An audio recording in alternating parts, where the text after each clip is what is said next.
বঙ্গবন্ধু কলেজের দুর্নীতিগ্রস্ত অধ্যক্ষ কামরুজ্জামান এবং তার দোসর শিক্ষক কর্মচারীদের পদত্যাগের এক দফা দাবিতে বঙ্গবন্ধু কলেজের সামনে শিক্ষক ও শিক্ষার্থীরা মানববন্ধন করে। দেশ এখন এই দুর্নীতিবাজগুলোকে ধরছে, আপনাদের তদন্ত করেন, অনেক কিছু বের হয়ে আসবে। হ্যাঁ, অবৈধভাবে নিয়োগ আছেই, তিনি পালিয়ে গেলেন কেন? তারপরে সচেতন থাকে তিনি তো পালাতেন না, সচেতন নাই বিধায় তিনি পালিয়েছেন। অনেক অভিযোগ আছে। আমরা শুনি উনি নাকি কোন এমপির আত্মীয় স্বজন হয়, আপনাদের কাছে এই মর্মে কোনো কিছু আছে? হ্যাঁ আছে তো, আসলে যেমন ভাই, ছোট ভাই তিনি, আসাদের ছোট ভাই তিনি, মানে আসাদ এমপি সাহেব আসাদ, ও তার ছোট ভাই রাজনৈতিক প্রভাব ব্যবহার করে এখানে বিভিন্ন ধরনের দুর্নীতি করে।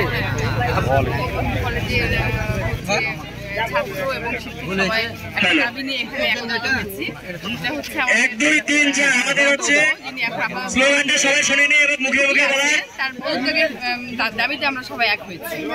কেন না যে দীর্ঘ সময় উনি যদিও মাত্র 2 বছর প্রিন্সিপালের দায়িত্বে আছেন, কিন্তু উনি তার আগে থেকে হ্যাঁ অনেক আগে থেকে তিনি এই কলেজে বিভিন্ন হচ্ছে অনিয়মের সঙ্গে, বিভিন্ন দুর্নীতির সঙ্গে তিনি জড়িত আছেন, এটা আমরা জানতাম, কিন্তু আমরা নানান কারণে তার বিরুদ্ধে মুখ খুলতে পারিনি। এটা আমি বলি এক নম্বরটা, মানে উনি রাজনৈতিক একটা আছে। তাছাড়া উনি আর একটা জিনিস করতেন কি, একটা টেকনিক, এটা সবারই হয়তো আমি জানি না, সব প্রিন্সিপালদের হয়তো এরকম টেকনিক থাকে যে শিক্ষকদের মধ্যে একটা ডিফারেন্স তৈরি করা। এক গ্রুপ শিক্ষককে উনি ব্যবহার করতেন সবসময়, আর এক গ্রুপ তখন তাদের উপর দেওয়ার কথা বলতেন। এখন আমরা এখানে দাঁড়িয়ে আছি, সবাই একত্রিত হই, ছেলেরা একত্রিত হই, ছেলেদের ব্যানারের পিছনে চলে যায়। তারা বলতে শুরু করেছে, তারা থেমে গেল, তারা পারল না। আর তারপরে উনি যে নিয়োগটা নিয়েছেন, আমাদের যেটুকু জানা আছে সেই জানার মধ্যে ওনার নিয়োগটা আমাদের কাছে মনে হয়েছে এটা খুব একটা বৈধভাবে হয়নি, কারণ এই 2 বছরে উনি ওনার এমপিও করে নিয়ে আসতে পারেননি। ওনার কিন্তু এমপিও না,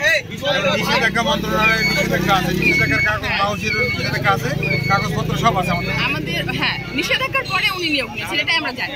এগুলো তদন্ত করে দেখা দরকার। আমরা উদ্বোধন কর্তৃপক্ষ যারা এটার সঙ্গে যারা এই তদন্ত করতে পারেন তাদের কাছে আমাদের আবেদন থাকলো, আমাদের কলেজের সার্বিক আর্থিক বিষয়টা এবং আমাদের নিয়োগ সংক্রান্ত বিষয়টা সব কিছু বিষয় নিয়ে যেন তদন্ত হয় এবং সঠিক তথ্যটা যেন বের হয়ে আসে, এটাই আমরা প্রত্যাশা। আপনারা বলতে চাচ্ছেন ওনার নিয়োগে কিছু জালিয়াতি করেছে, সমস্যা আছে? আচ্ছা, এই নিয়োগগুলো যে আপনাদের টিচার অনেকগুলো 63 না 76 জন টিচার নিয়োগ দেওয়া হয়েছে এবং অনেক সাবজেক্টের অনুমোদন এখনো হয় নাই, এই টিচারগুলোকে নিয়োগ দিচ্ছে, তাহলে বেতন কিভাবে যাইছে? এগুলো সব শিক্ষককে এখন তারা নিয়ে আসতে পারেনি, মানে এখন প্রকাশ্যে আমাদের কলেজে তারা আসতে পারেনি। আমরা যখন জাতীয়করণের কাজে আমরা আমাদের রিপোর্ট পাঠাতে হচ্ছে, তখন আমরা দেখছি আমাদের 129 জন শিক্ষক কর্মচারী থাকার কথা, কিন্তু উনি পাঠিয়েছেন 170 জনের, 68 বা 70 জনের মতো শিক্ষক কর্মচারী। তার মানে এতগুলো বেড়ে গেছে। এগুলোর কাগজ কিন্তু তিনি রেডিও করতে পারেননি, কারণ না উনি প্রিন্সিপাল হলেও নিয়োগ দেওয়ার জন্য উনি বৈধতা ওনার ছিল না। উনি আগে প্রিন্সিপালের হলো সিগনেচার জাল করে তিনি নিয়োগগুলো দেওয়ার চেষ্টা করেছেন। এখানে আমরা দেখছি বলছে এবং প্রিন্সিপালের নিয়োগটা অবৈধ এবং বলছে আগের প্রিন্সিপাল যে নুরুল ইসলাম ছিল ওনার স্বাক্ষর জাল করে নাকি উনি নিয়োগ দিয়েছেন।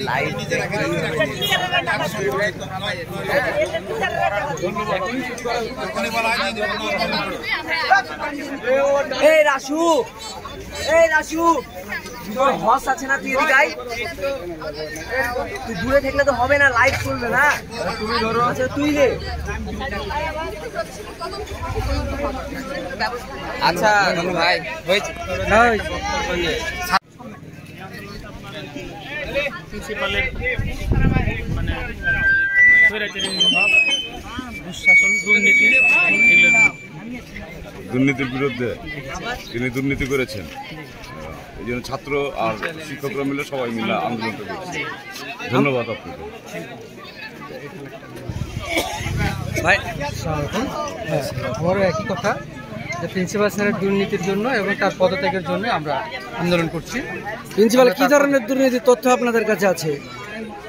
দুর্নীতির তথ্য বলতে গেলে আমরা অর্থনৈতিকভাবে বেশি দেখতে পাই, মানে টিউশন ফি পেয়েছিল এই ধরনের কোনো আছে? টিউশন ফিটা আমাদের সঠিকভাবে আমরা পাই না, এবং আমাদের কাছে কিছু তথ্য আছে যেগুলো আমরা শুনেছি যে আপনাদের এখানে অনেকগুলো শিক্ষক নিয়োগ দিয়েছে অনার্স লেভেলে এবং ওই সাবজেক্টের অনুমোদন নাই এবং তাদের কাছে মোটা অঙ্কের আর্থিক লেনদেন হয়েছে। সেক্ষেত্রে আপনাদের এ সম্পর্কে কোনো অভিযোগ আছে নাকি? হ্যাঁ, এমনটি হয়েছে এবং এটার মধ্যে আমাদের অভিযোগ আছে। এবং ওই শিক্ষকরা তো আমার প্রতিষ্ঠান থেকে বেতন দেওয়ার কথা, তারা কিন্তু বেতন পায় না, এরকম মর্মেও আছে। এবং তাদের বেতন স্কেল কত?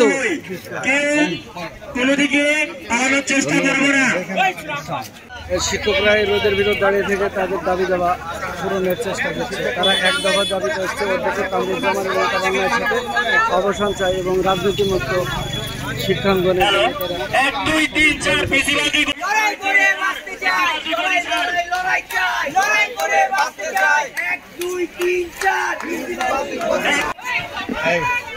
ছাত্রদের তুলে নিই টোটাল। তারা এক দফার দাবিতে দুর্নীতিগ্রস্ত অধ্যক্ষ কামরুজ্জামানের পদত্যাগের দাবিতে শিক্ষকরা এবং ছাত্ররা মানববন্ধন এবং সমাবেশ করছে। তারা সারিবদ্ধভাবে নিয়মতান্ত্রিকভাবে পদত্যাগ দাবি করে। আমাদের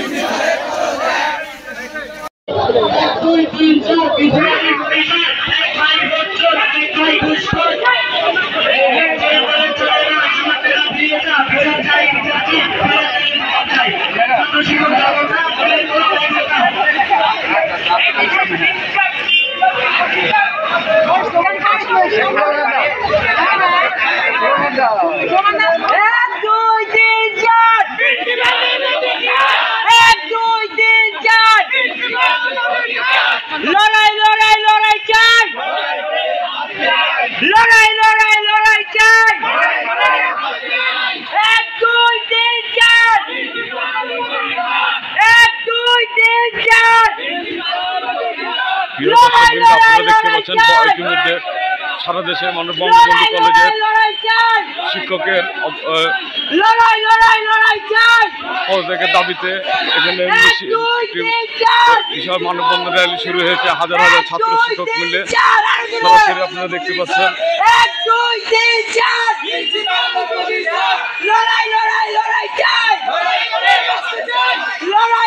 লড়াই